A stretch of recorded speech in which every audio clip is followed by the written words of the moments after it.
കോഴിക്കല്ല് മൂടുന്നത് പണ്ട് കാലത്ത് കോഴിയെ വെട്ടിയിരുന്ന ചടങ്ങുണ്ടായിരുന്നു. അതിന് പകരമായിട്ടാണ് ഇപ്പോൾ ആ ചടങ്ങ് നടന്നുകൊണ്ടിരിക്കുന്നത്. അത് കോഴിക്കല്ല് മൂടുന്നത് ആ 2 കല്ല് എടുത്ത് മൂടാനുള്ള കുഴി തുറന്ന് മൂടാനുള്ള അവകാശം ഭഗവതി വീട്ടുകാർ എന്ന് പറഞ്ഞ ഒരു സമുദായക്കാരുണ്ട്.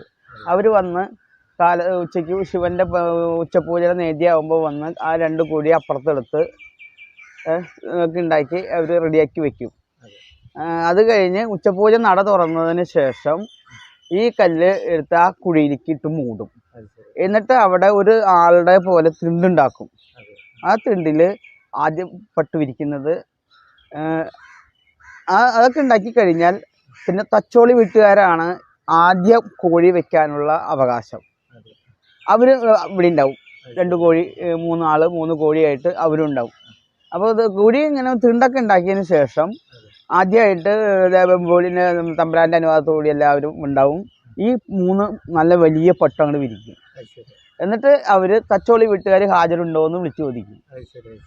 അപ്പോൾ അവർ ഹാജരുണ്ടെന്നും പറഞ്ഞ് വടക്കേ നടയിൽ തൊഴുത് അവർ ഭഗവതിയെ വിചാരിച്ച് നേരെ കോഴിക്കല്ലിൻ്റെ അവിടെ വന്ന് ഈ പട്ട് വിരിച്ചതിന് 3 പ്രദക്ഷിണം വെച്ചിട്ട് കോഴിയെ സമർപ്പിക്കും. അപ്പോൾ വടക്കേ നട ഒന്ന് ചാരും ശ്രീകോവിൽ. അതാണ് ഈ കോഴിക്കല്ല്. അത് തിരുവോണം നാളിലാണ് ആ ചടങ്ങ് നടക്കുന്നത്. തിരുവോണം നാളിൽ.